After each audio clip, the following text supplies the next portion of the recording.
Car crashes are an all too frequent reality of modern life, but your chances of being in a plane crash are minuscule. On Saturday, the improbable and unthinkable occurred at San Francisco International Airport on a Boeing 777. More than 24 people remain hospitalized.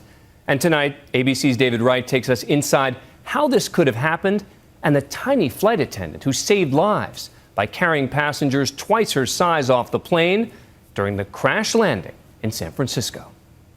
To San Francisco Tower, runway 28 right, clear land. 7 seconds out, a final burst of speed. The pilot of Asiana 214 must have realized he was coming in too low and too slow when his controls literally started to shake. An automatic warning 4 seconds out. Then this. Go around. Go around, he says. Just 1.5 seconds before his tail hits the tarmac. Too late to save Asiana 214. Oh my God, that's scary. They're running out. The emergency chutes deployed, the passengers sliding down, filmed here by a horrified family watching from the terminal building.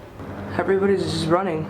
The first major plane crash in the U.S. in 4 years. A life or death drama that dropped out of the clear blue sky. Moments earlier, on board Asiana 214, the in-flight movie was ending. Love 911, a Korean romance about love between two firefighters. Among the passengers watching, Benjamin Levy in 30K, the exit row, headed home from a business trip. He looked out his window, suddenly worried. I realized because I was sitting by the window that we were flying too low. Up in business class, seat 3K, hip-hop producer Eugene Ross sensed a problem too. I looked outside, worried with, with a little bit of, nervousness. And I could see the runway just right there, and plane was going to hit it. The passengers say it felt to them like the pilot gunned the engine and pulled up, trying at the last minute to abort. I don't know what happened. I was inside, but it certainly felt like we were going back up, and then we went back down pretty hard. As I just grabbed whatever, and bang, the impact was so strong. Asiana 214 belly flopped onto the runway and started to skid. It was slow motion. I was like, I can't believe this is happening. I hope, we're going to be okay. I thought I was dying, and I thought that was it. 214 heavy, emergency vehicles are responding. Emergency crews leapt into action. I heard one of our officers go on the air right away to clear the channel. He said code 33. It means clear the channel. Nobody talk. And then he said 777 just hit the runway. Smoke quickly filling the cabin. Emergency responders knew they had mere minutes to get everyone out. Oh, you can smell the smoke and the jet fuel and the burnt grass that's out there. At 2 of the exits, emergency slides inflated inside the aircraft, pinning flight attendants to the wall. And I saw the flight attendant's leg sticking out of the, from the wall, interior wall, and behind the wall, there was the emergency evacuation slide was inflated. So she was stuck in between, or she was sitting there. I don't know, maybe the door got open or something. And she was trying to give a signal to us by moving her leg like this. The first police officers to arrive say the flight crews asked for knives, presumably to cut them away. Inside the now smoldering wreckage, you could barely move.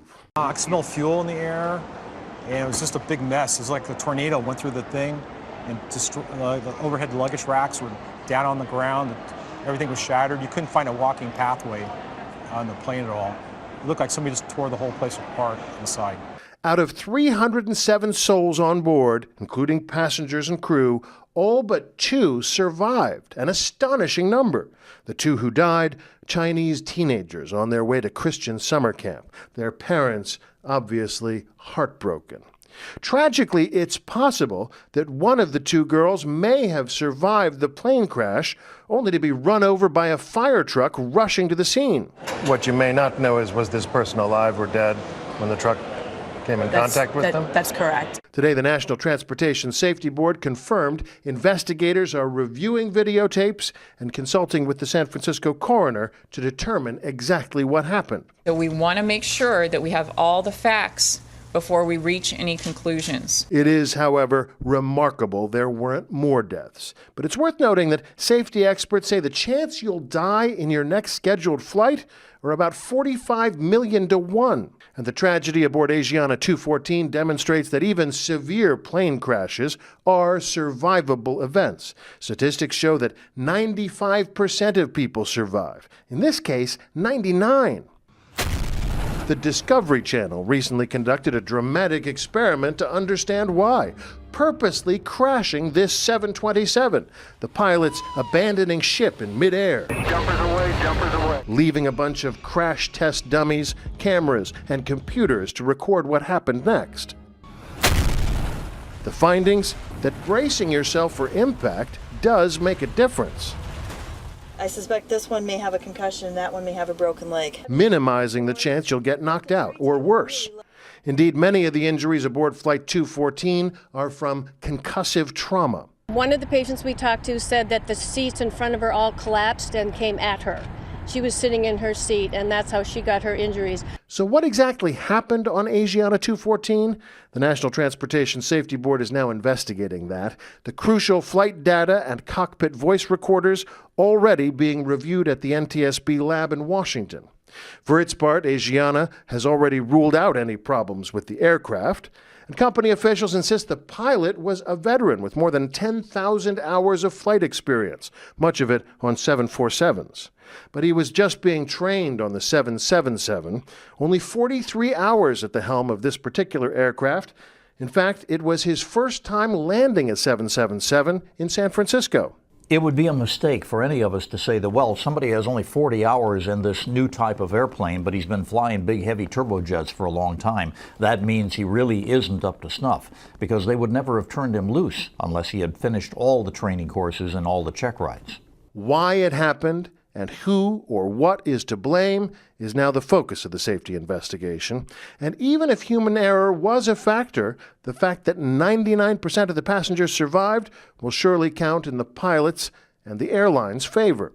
Indeed, the flight crew included plenty of heroes. The flight attendant was so tiny and skinny, and I couldn't believe how powerful, how strong she was.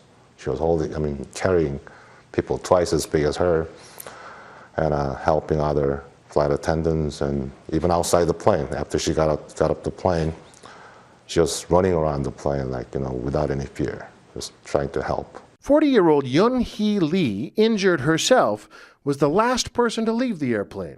Today she told Korean television how she rescued some of the survivors herself. There was a little boy who was afraid to go down the slide, she said, so I put him on my back and slid down with him. Ben Levy helped people too, before grabbing his carry-on and heading out himself.